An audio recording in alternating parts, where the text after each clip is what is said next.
asilo maldito. Tener un trato digno y comprensión, eso era todo lo que ellos pedían y necesitaban. Inaugurado en el año 1972 y conocido anteriormente como Asilo de Santa Marta de Betania, se ha convertido en uno de los espacios con mayor sufrimiento oculto entre sus paredes. Y esto último no es sorpresa, pues bien se sabe que, cuando se trata de los espacios abiertos por el gobierno para las atenciones de terceros, las expectativas nunca deberían de ir lo bastante lejos.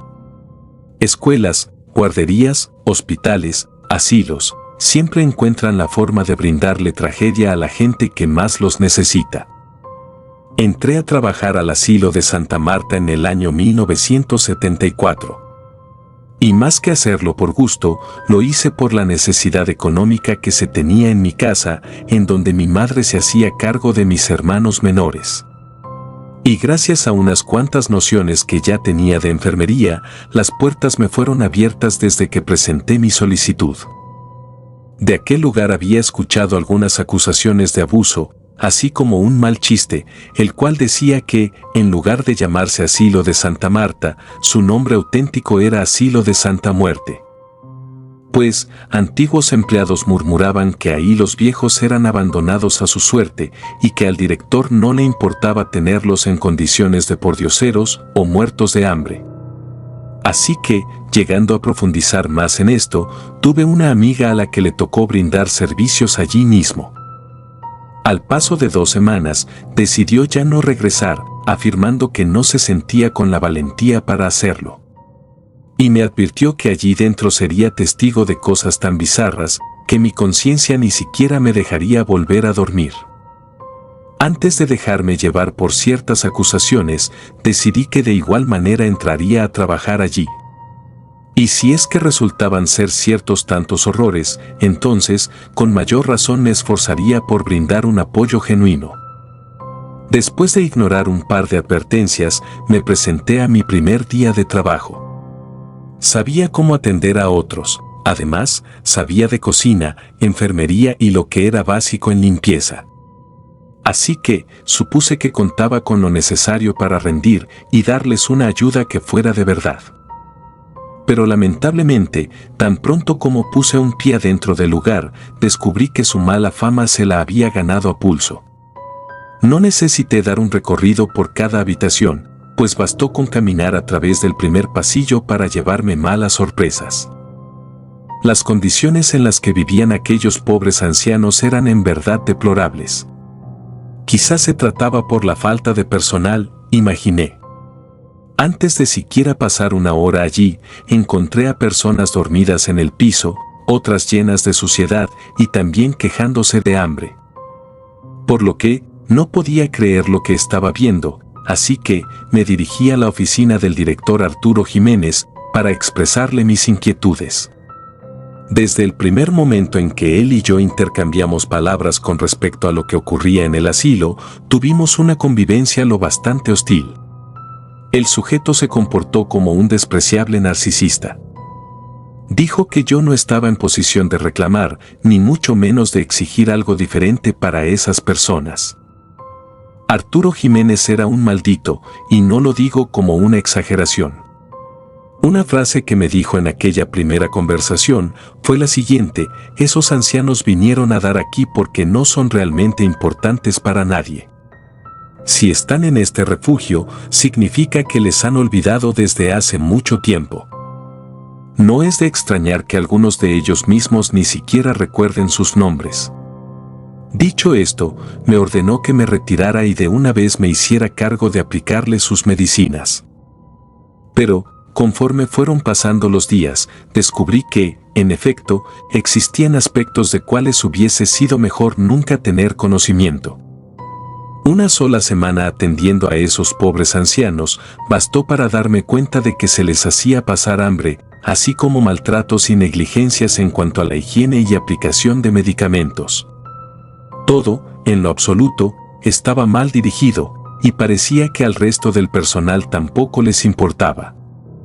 Los otros 3 empleados del lugar actuaban de forma muy parecida al director Jiménez. Eran tanto negligentes como déspotas. Pues, A diario se les veía tratando a los mayores de muy mala manera. Los dejaban sin nada de dignidad y se justificaban con la excusa de que no merecían un trato especial por ser personas olvidadas. Con una sola semana de trabajo, ya dudaba si en verdad era capaz de permanecer ahí, siendo testigo de los peores descuidos. Sin embargo, lo que resultó ser mucho peor era que ni siquiera había visto la mitad. Adentro de las instalaciones existía un secreto completamente turbio, el cual descubrí de la peor manera. Pues, a inicios de mi segunda semana de trabajo, me percaté de que había una de las habitaciones a la cual no había entrado aún. Esta no contaba con ningún letrero ni ninguna clase de especificación, así que se me hizo fácil abrir la puerta, creyendo que se podría tratar de alguna bodega. Y tan pronto como accedí a aquel sitio, me pareció una clase de quirófano de mala muerte. El sitio estaba lleno de equipo para uso de laboratorio y casi todo parecía ya estar usado. Por lo que, al ver esto, la mayor inquietud que me surgió fue, ¿en quiénes se llegaba a utilizar y para qué? Salí de ese cuarto antes de que alguien más me descubriera y dejé la puerta tal y como se encontraba. Tanto por intriga como por preocupación, cometí el arrebato de solicitar que mi trabajo pasara de medio tiempo a tiempo completo. Ahora, también debía ayudar con lo que se presentara por las noches, y eso era justo lo que buscaba. Durante las madrugadas, de forma bastante sigilosa, me quedaba cerca de ese cuarto, a la espera de saber qué era lo que estaba pasando. En una de esas noches, alcancé a ver al director Jiménez entrando a ese intento de laboratorio en compañía de otro empleado y dos pobres ancianos. Una vez que cerraron la puerta, no me pude enterar de qué estaba sucediendo allí, no escuché gritos ni tampoco quejas. Y al pasar de 2 horas, los vi sacar a esos dos ancianos en sillas de ruedas, siendo que al inicio estos entraron al lugar caminando con normalidad. Ahora se les veía sedados y muy adormilados. Al día siguiente, los mismos ancianos presentaron extrañas erupciones cutáneas, entre ellas quemaduras, moretones y ampollas. Y de manera nada discreta, Jiménez se acercó a observarlos a ambos, para después tomar una clase de apunte. Por lo que, siendo incapaz de contener mi coraje hacia él, lo confronté y alzándole la voz le grité, «Los está usando para sus experimentos, ¿verdad?». Y al escuchar esto, me miró con desprecio, y antes de ofrecerme una respuesta se siguió de largo, llevándose consigo sus apuntes. Dicen que el silencio a veces significa más que 1000 palabras, y eso era verdad. No conforme con la nefasta atención que los mayores recibían de día, apenas me estaba enterando que por las noches eran objeto de pruebas y experimentos.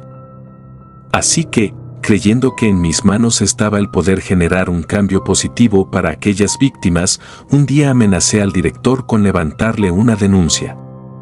Mas, lo que no esperaba, era escuchar la respuesta que me dio. Pues, riéndose en mi cara, este me dijo que contaba con las suficientes palancas en el gobierno, al menos como para hacerme callar, o tal vez hasta desaparecer. Y por la forma en que este me lo dijo, supe que hablaba en serio, lo cual me dejaba entre la espada y la pared, entre una lucha por la justicia y mi propia vida.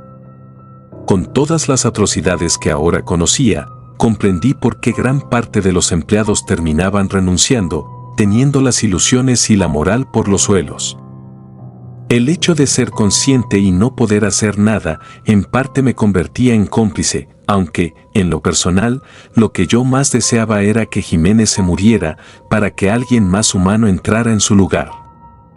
Sabiendo que no iba a ser capaz de generar un mínimo cambio, ya estaba a punto de meter mi renuncia, hasta que una nueva paciente llegó para estremecer a todo el asilo, y fue algo que me generó mucho misterio. Pues, justo un día antes de que considerara meter mi renuncia, ingresaron a una mujer con ceguera. Supuestamente, la habían encontrado en un bosque y frente al calor de una fogata, recitando cosas extrañas. Se le registró como paciente con demencia, ella nos pidió que la llamáramos Carmelita. La señora Carmelita tenía cierta aura misteriosa, la cual hacía a uno temerle un poco, a la vez que apreciarle. Ella nos contó que era una bruja con poderes de clarividencia, cosa que, por supuesto, no nos quisimos tomar en serio con su llegada, en especial porque su diagnóstico la señalaba con demencia. «Ustedes me tienen aquí porque creen que estoy loca», nos repetía siempre que podía. No había tarde en la cual no nos rogara que la dejáramos salir, asegurándonos que no estaba loca. Y en una de esas tardes en las cuales nos hablaba con insistencia sobre su don de clarividencia, una compañera y yo la quisimos poner a prueba. Entonces, Carmelita hizo una imposición de manos hacia nosotras y, haciendo que nos quedáramos perplejas, nos comenzó a hablar sobre distintos eventos en nuestras vidas que, por el lado de la lógica, era imposible que ella conociera con tanta precisión. Y sorprendidas con el poder que nos acababa de demostrar, le preguntamos si podía ver el futuro o saber en qué estábamos pensando. Ella nos dijo que el futuro era de las cosas más difíciles de predecir, pues cada minuto se encontraba en constante cambio. Sin embargo, nos confesó que, además de poder conocer el pasado de la gente, podía percibir sus sentimientos e intenciones. Así que, si una persona perversa estaba cerca de ella, Carmelita lo sabía bien. Y para demostrar que esta última afirmación también era cierta, nos mencionó lo siguiente: aunque no me lo quieran decir, sé que el director Jiménez le está provocando demasiado daño a los internos. Puedo sentir el sufrimiento que le ha hecho pasar a mis compañeros. Debido a lo consciente que era la señora Carmelita en cuanto a los abusos de las demás personas mayores, no demoró en alzarle la voz al director, haciendo reclamos y señalándolo enfrente de todos, como un hombre cobarde que se aprovechaba de los más indefensos. Y una noche, lo que yo más me temía se volvió realidad. Carmelita fue llevada a la fuerza hasta el cuarto de las torturas. Desde lejos se le escuchaba suplicando por ayuda. Incluso yo misma traté de entrar para intervenir, pero Jiménez puso llave a la puerta y lo único que pude hacer fue quedarme afuera, escuchando su sufrimiento. El director la sometió a una intervención de electroshock. A la mañana siguiente, la señora Carmelita no dejaba de quejarse de un fuerte dolor de cabeza. Y mientras se quejaba con sus demás compañeros sobre el tormento al que fue sometida, pronunciaba en voz alta que pronto conseguiría su venganza en contra del director. Las actitudes que estaba teniendo no pasaron desapercibidas para los demás, cosa que terminó provocando que los demás fueran alzando su voz y tuvieran conductas agresivas contra aquellos que peor los trataban. Y de un día a otro, en el asilo se estaba teniendo una lucha entre pacientes y cuidadores. Cuando la paciencia de Jiménez alcanzó su reducido límite, trajo la noche más lamentable en la historia del asilo. No pudiendo soportar las conductas y la iniciativa de Carmelita, volvió a ingresar con ella a su cuarto infernal de castigos y experimentos. Me pesa mucho decir que, solo las paredes de aquel lugar fueron las únicas en ser testigos del tormento por el que se le hizo pasar. Y con tal de demostrarnos a todos en el asilo que no estaba dispuesto a soportar las quejas de nadie, Jiménez sacó a la pobre mujer en una camilla y la paseó por los pasillos y el jardín, exhibiéndola ante los demás. Tan débil, moribunda y desorientada, la señora apenas y podía hablar. No pude evitar llorar al ver en que quedó transformada, pues daba la horrible impresión de que ahora atravesaba por sus últimos minutos de vida. Lo que sea que se le hizo pasar fue lo bastante inhumano como para arrastrarla a su agonía. Y dirigiéndose al director Jiménez con el poco aliento que aún le quedaba, ella dijo: «Algún día serás tan viejo como yo, y entonces nos habremos de encontrar, maldito desgraciado». En respuesta, Jiménez soltó una risa sarcástica y se dio la vuelta. Sin embargo, Carmelita todavía contaba con un poco de fuerza. «Yo maldigo este asilo», murmuró. «Maldigo a este asilo y sus empleados, hasta el día en que la justicia y la venganza se cobren todo lo que nos han hecho pasar». De pronto, una severa corriente de aire nos azotó a mitad del jardín, las nubes se volvieron más grises y una lluvia repentina anunció la inminente caída de granizo por sobre nuestras cabezas. Era como si la naturaleza misma se hubiese enfurecido con todos nosotros por lo que le estaba ocurriendo a Carmelita. Invadida por el terror de verla partir, me puse de rodillas enfrente de donde agonizaba y no dejé de pedir perdón, a pesar de no haber hecho nada. En cuanto la lluvia se intensificó, mis compañeros y yo peleamos contra Jiménez para que nos dejara llevar el cuerpo adentro. Pero lamentablemente, tan pronto como quitamos a Carmelita de allí, confirmamos que ya no contaba ni con un pulso, ni mucho menos con respiración, pues ya había fallecido. Y antes de que nos pudiéramos hacer cargo de atender el reciente fallecimiento de la bruja clarividente, el granizo de afuera empezó a caer con mayor fuerza, golpeando con brusquedad en techos y ventanas. Muchos de los pacientes que se encontraban en el jardín no habían entrado aún a los cuartos, lo que me pareció muy extraño, dado el clima. Entre una compañera y yo nos asomamos para ver qué era de ellos, y desde que nos acercamos, vimos todos los cuerpos tirados por cada rincón. ¿Acaso están muertos?, me preguntó ella, aterrorizada. Y cuando nos acercamos a revisar, descubrimos que, así como Carmelita, ellos también ya estaban muertos. Por lo que, imaginándonos lo peor, nos apresuramos a revisar habitación por habitación. Y al final, nos llevamos la desagradable sorpresa de que cada uno de los pacientes había fallecido. No quedaba persona viva que no fuera empleada.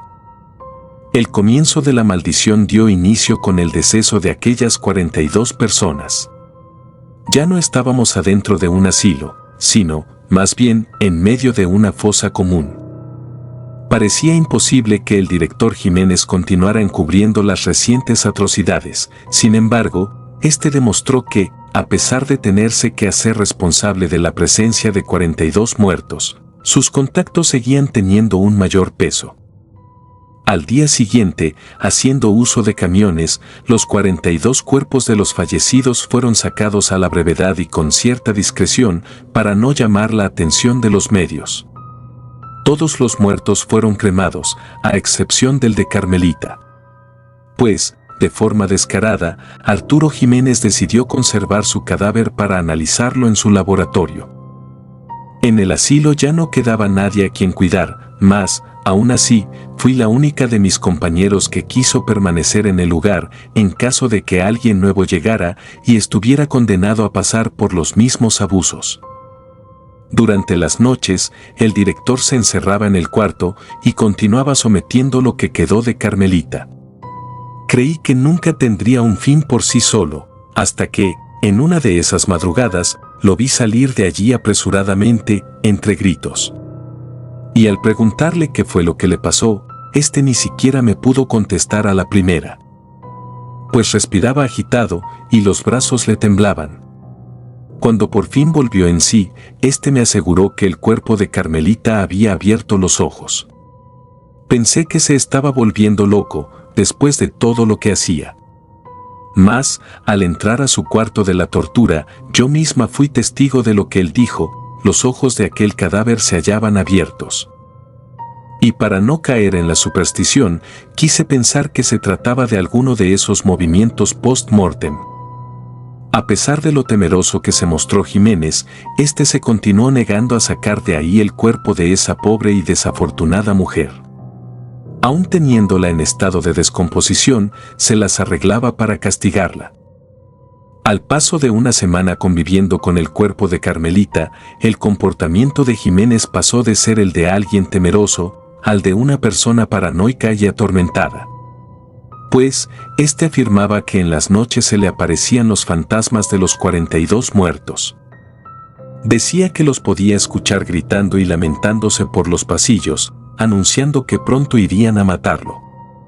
Y en lo personal, nunca llegué a escuchar nada, por lo que consideré que el director se estaba volviendo demente y con razones de sobra. No noté nada anormal hasta una noche de noviembre, en la cual Jiménez comenzó a azotarse de frente contra la pared, una y otra vez, asegurando que los ancianos venían por él.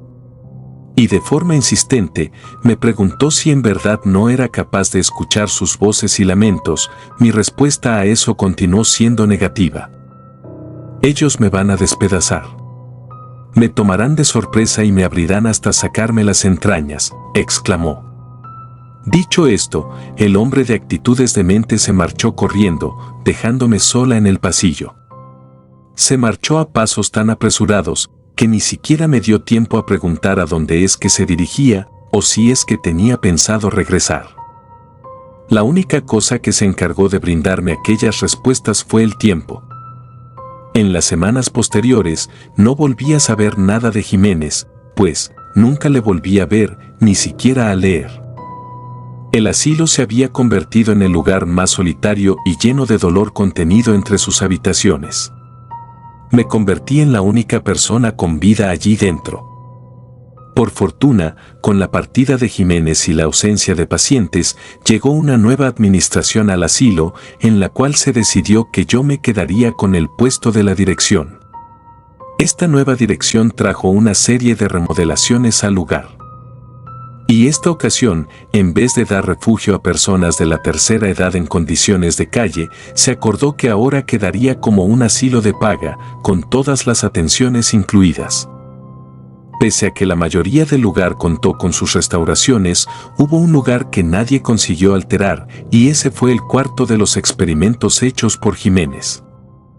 Pues, siempre que un arquitecto trataba de hacer una mejora, acababa gravemente herido, gran parte de las veces sin suficiente explicación. De igual manera, cada intento que hacíamos por sacar de allí al cuerpo de la señora Carmelita se veía frustrado por un accidente o inclusive un repentino fallecimiento. Para la cuarta ocasión en que esto no sucedió, se tomó la decisión de que los huesos de Carmelita se quedasen en el lugar, pues, al parecer, no estaba lista para marcharse.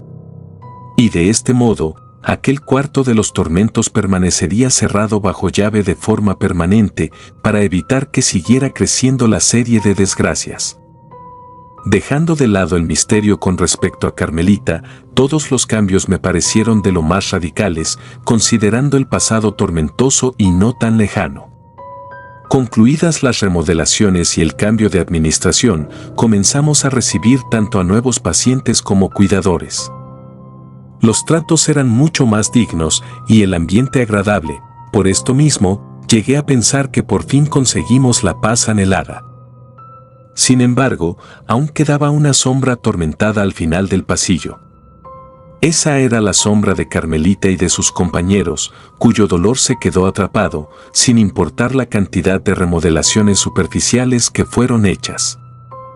Sin antes cumplir un mes de inaugurar el nuevo asilo, una de las empleadas entró consternada a mi oficina, informando que uno de sus compañeros había muerto electrocutado.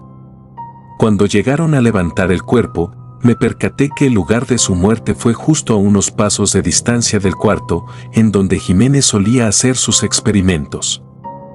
Y aunque traté de convencerme de que aquello no era obra más que de la casualidad, muy en lo profundo sabía que no era así.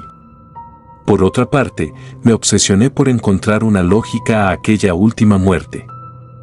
Así que inquieta, me puse a investigar con sus otros compañeros de trabajo si en días previos a su fallecimiento observaron algo poco común en él.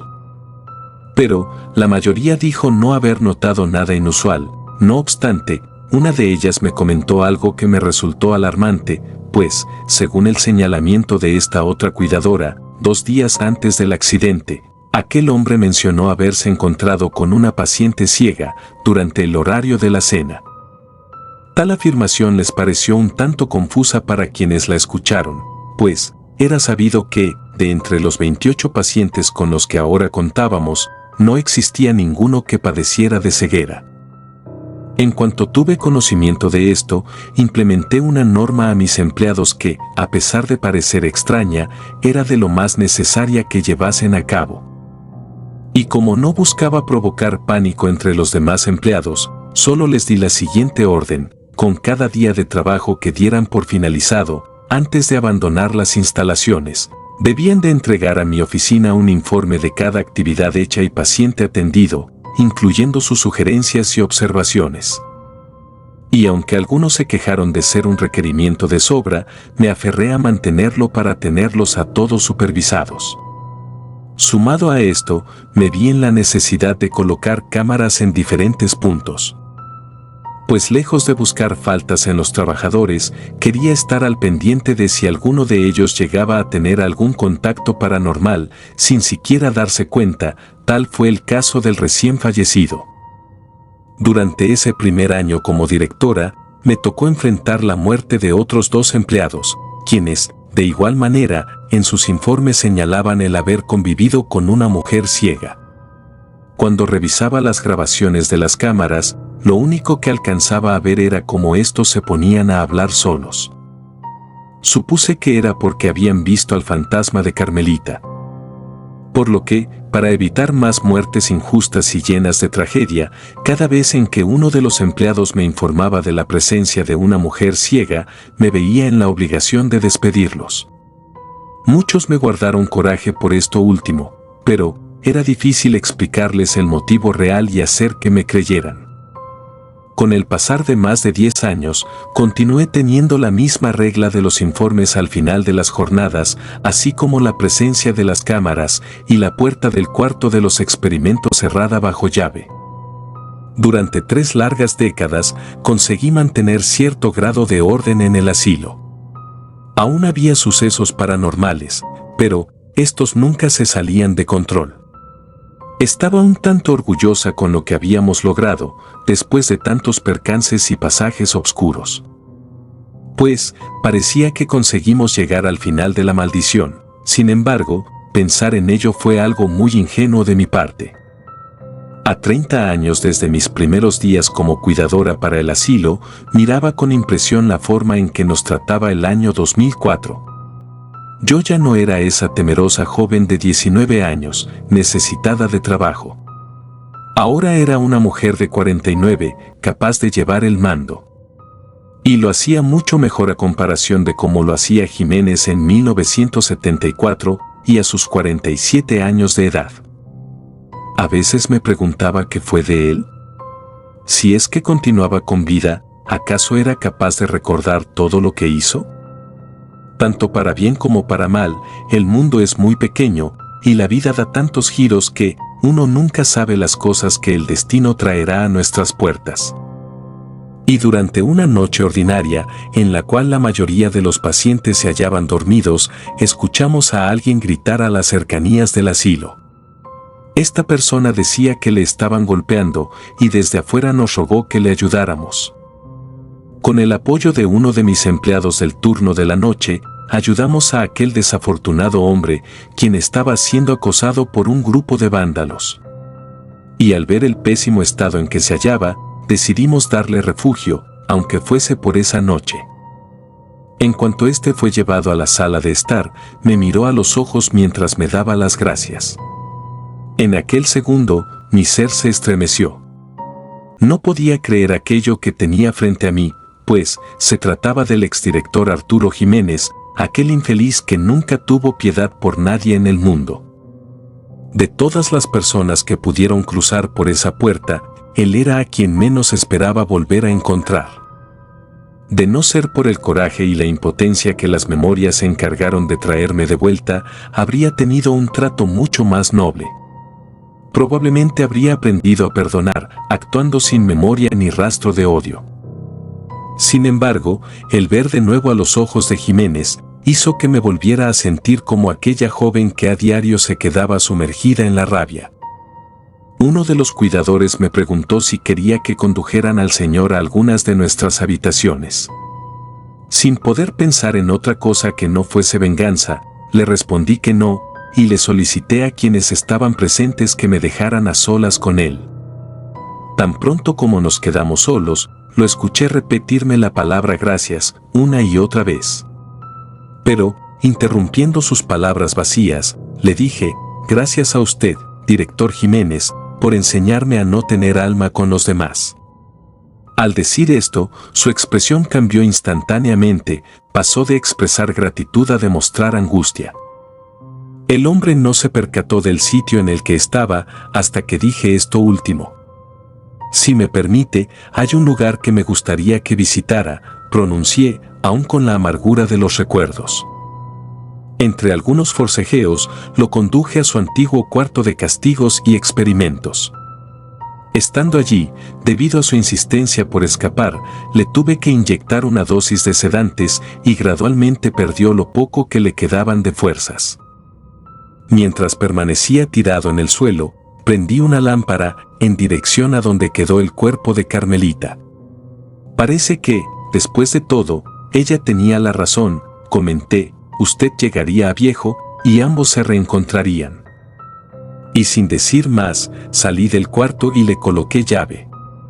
Dejando que pasara esa noche helada frente al cadáver de la persona a quien más llegó a torturar. A la mañana siguiente, cuando los cuidadores me preguntaron por él, les dije que el hombre simplemente decidió marcharse al amanecer sin dejar que le brindara más ayuda. Y sin llamar la atención, volví a visitar a Jiménez a su cuarto maldito. El sujeto continuaba con vida, mas, sumado al temblor que presentaba su cuerpo por el frío que enfrentó, parecía estar lleno de sarpullido y ampollas. Desde que noté esto en su piel, me acordé de las reacciones cutáneas que en su momento presentaron sus víctimas. A Jiménez lo mantuve encerrado por más de una semana, sin darle nada de comer ni tampoco de tomar. Por cada día que pasaba, este acababa mucho más dañado, pues, absolutamente todo lo que hizo 30 años atrás, le estaba siendo devuelto. En ese estado de encierro, se le cayeron mechones de cabello, su piel se le pegó a los huesos, y en la superficie le siguieron brotando cantidades aberrantes de erupciones. El sufrimiento del antiguo director duró un total de 11 noches y 10 días, hasta que, finalmente, dejó de respirar. Aquella mañana en que lo encontré sin vida, me pareció ver a la silueta de Carmelita alejándose por los pasillos. Y del mismo modo en que pasó con el cuerpo de ella, decidí dejar el cadáver de Jiménez adentro de aquel cuarto de la tortura y el sufrimiento. Desde que éste sufrió lo que merecía, nadie más se quejó de haber visto a una mujer ciega caminar por las instalaciones. Quiero pensar que este es el final que por años estuvimos esperando. Pues, tanto pacientes como cuidadores disfrutamos hoy en día de la tranquilidad que es necesaria, sobre todo cuando se están enfrentando los retos naturales que se presentan con la tercera edad. Y toda esta inmensa serie de desgracias que acabo de contar se pudo haber evitado con algo tan simple como lo son el respeto y la comprensión hacia los adultos mayores. Pues, tener un trato digno y comprensión, eso era todo lo que ellos pedían y necesitaban. Si te gustaron los relatos, me gustaría que me apoyaran con un like o haciendo un comentario, ya que eso nos ayudaría bastante. Y si no estás suscrito o suscrita, te invito a que lo hagas para que no te pierdas lo mejor de relatos de terror. Sin más, gracias. Relatos escritos y adaptados por D.A. Martín.